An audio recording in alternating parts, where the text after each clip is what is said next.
Hey, salut à tous, c'est Kinve58. Alors aujourd'hui, on va se retrouver donc pour un petit tuto. Je vous dis tout de suite, au début, ça va pas trop être utile. Enfin, sauf pour vraiment ceux qui ont pas beaucoup de puissance. Donc en fait, là, je vais faire tous les donjons héroïques en 3 flammes si possible. Ou bien, je pense plus les faire au minimum 50%. Donc là, forcément, c'est la porte 1, ça va pas être génial. Mais à partir de la porte 6, 7, 8, ça peut être pratique. Bon, donc là, y a pas trop de difficultés, hein. Là, je pense que tout le monde peut le réussir, même avec des héros vraiment. Je vais peut-être changer mes héros d'ailleurs.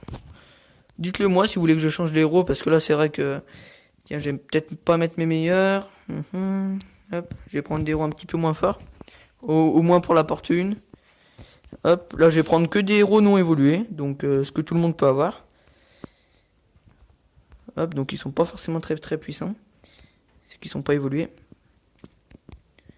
Hop. Je dois en avoir peut-être dans les tours aussi. Non. Ouais, parce que là, c'est vrai qu'avec Skull, Vlad, bon, c'est plutôt cheaté. Hop. Donc là, voilà, j'ai une team que tout le monde peut franchement avoir. 160, c'est pas énorme. Donc après, niveau magie, je suis... Donc voilà, j'ai la tempête de neige qui est 4, bientôt 5. Moi, j'utilise Ferveur d'Arès. Après, pour débuter, je vous conseille plus d'utiliser la restauration. Moi, je vais garder ça. Ange gardien et frénésie d'Arès niveau 5. Donc à part ma tempête de neige, c'est tous 5. Donc hop, on enchaîne le 2. Donc là, toujours pas trop de difficulté. Après, moi je vous conseillerais pas de plutôt d'attaquer ici là. Là, hop. Comme ça là vous voyez, hop, le Grizzly il va faire le ménage. Bon après là j'y fais sans sort mais. Après je pense qu'à partir de la porte 5 ou peut-être même avant, je remettrai peut-être mes vrais héros. Bon après c'est vrai que ça sert pas à grand chose de faire un tuto si c'est avec des trop bons héros. Donc là vous voyez, là c'est en angle, donc vous saoulez pas, vous faites ça. Hop, vous mettez la magie et vous attaquez. Là vos héros ils sont protégés, en plus vous risquez pas de les perdre. Et vous voyez en face ils peuvent rien faire. Bon après il y a les bombes auxquelles il faut faire attention, mais généralement ça va. Puis vous mettez un petit druide, ça passe tout seul. Hop, voilà, donc lui terminé. On passe au 4. Bon là, pas vraiment de technique après. Si vous avez un duc, vous le mettez là. Donc moi je vais mettre Grizzly, voilà, vous le mettez là, tout seul, et vous envoyez les autres héros sur le côté. Directement face au héros, vous mettez un petit invincible. Hop là, ça passe tout seul. Le Grizzly il fait le ménage en même temps sur les troupes, vous voyez. Il est en train de tous les tuer. Ça va plus vite. Là, le Trenteur, bon, il protège, mais que 2 héros, donc c'est pas non plus... Vous voyez, là, j'ai pas vraiment de gros héros, hein. Ah, pareil, le Chevalier de la Mort, les autres, ils sont pas énormes. Donc voilà, donc comme j'ai dit, là, pour l'instant, c'est pas forcément très intéressant. Donc là, la même technique, hop, sur les troupes. Bon, si vous avez un duc, c'est ce qu'il faut faire. Là, vous mettez tout le monde. Hop, gelé. Et vous augmentez les dégâts. Et s'il y a besoin, vous mettez l'invincible, mais pas avant que vos héros soient vraiment dans le critique. De toute façon, au début, il vaut mieux toujours utiliser le druide. Sauf si, voilà, vous avez des héros bien puissants, mais dans ce cas, c'est pas trop un problème. Oups. Bon, on va faire sans ça. De toute façon, pour l'instant, prochaine fois, je ferai le plein de réserves d'or. Hop. Donc là, vous voyez, là, ça se complique un petit peu. Bon, il y a toujours que 2 héros, donc moi, toujours la même technique, hein. Bam. Donc là, vous faites comme si c'était un duc. Ou même, oui, même avec votre Grizzly, après, ça peut tuer ces héros-là. Bon, je pense pas qu'il y ait vraiment de vraies difficultés. À part la base, peut-être qu'il fait un petit peu zigzaguer, mais sinon, tranquille.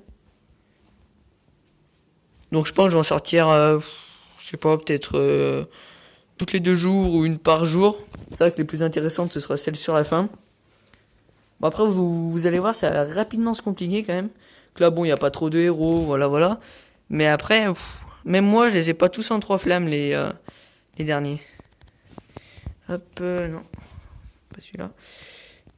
Après, niveau balayage, c'est plus rentable de faire l'autre là. Oui, là, hop, ça se complique un petit peu. Moi, je ferais ça.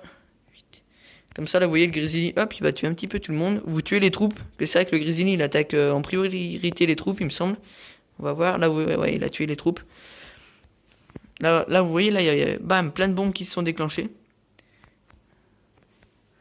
Hop, donc là voilà, vous avez besoin, vous mettez l'invincible, vous voyez les héros ils sont pas trop loin de mourir. C'est vrai qu'il faut faire très attention avec les bombes. Ah mince, il y a un bâtiment là-bas. Après franchement si vous avez un duc ou un Vlad, ça passe mais tout seul. Donc celui qui est vraiment compliqué, c'est le donjon 10 de la porte 8, où c'est celui où il y a les gros boss de partout. Et lui, ça se complique. Ah là, vous voyez déjà, hop, changement de mur. Moi, je vous conseille de pas vous frotter trop aux héros. Là, vous voyez, les tours, elles ont pas de garnison. Et après, le gros problème des donjons héroïques, c'est les tours magiques. Avec des garnisons, elles font super mal, que du coup, elles stun, vos héros, ils avancent pas. Et c'est pareil pour les insensés. Les insensés, je pense pas les faire tout de suite, que là, j'ai fini la porte 1. Je suis bloqué un petit peu au donjon 1 de la porte 2. Et ben, les insensés, ouais, du coup, les garnisons, elles sont 7, vos héros, ils sont tout le temps stun, donc ça se joue vraiment en quelques secondes. Dès qu'il n'y a plus l'invincible, vous êtes mort.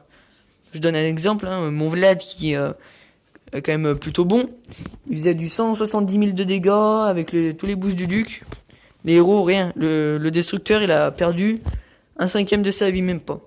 Donc là, ça se complique. Il y a un boss. Donc moi, ce que je vous conseille... Attendez, on va le faire. Bon, après, franchement, vous avez un duc. Même sans duc, là, je vais essayer pour voir si ça passe. Mais c'est pas ce qu'il y a de plus compliqué. Mais bon, je vous conseille quand même de, au cas où, hop, vous prenez quelques troupes comme ça. Ça servira à attirer le boss. Après, ouais, les boss, là, encore, là, il est bien placé. Mais à d'autres moments, quand il est sur le côté, ça devient compliqué. Hop. Allez, donc là, on est parti. Bon, après, il est pas très compliqué. Là, je vais le faire sans sœur. Bon, vous voyez, là, déjà, les garnisons, il y en a quelques-unes. Je vous conseille de mettre celui qui a le plus de vie en premier. Donc, moi, c'est mon chevet de la mort. Et hop. Là, bon, j'ai attendu un petit moment le temps que ça se forme. Et là, vous allez voir, la technique va être toute bête. Vous voyez, là, par exemple, hop là. Une fois qu'ils auront détruit les tours, les héros, ce sera bon. Ah bah, même pas, vous voyez, la Sirenia, bam, elle a tué la base. Donc voilà, si vous avez une Sirenia, ça peut être pratique. Enfin bon, sinon, regardez, vous faites cette technique, dès que les héros, ils arrivent, bam, vous mettez ça. Pendant ce temps, les héros, ils arrivent ici, ils cassent la base. Et c'est tout simple. Ah bah d'ailleurs, regardez, il y a l'HDV là-bas. Donc là, vous voyez, hop, pendant qu'ils s'amusent à tuer ça, vous faites ça, et hop, fini. Bon, donc la prochaine fois, on s'attaquera à la porte 2, qui est un petit peu plus coriace. Bon, il n'y a pas non plus de difficulté, mais voilà, déjà, il y a pas mal de garnis, ça devient plus difficile. Enfin bon, donc voilà.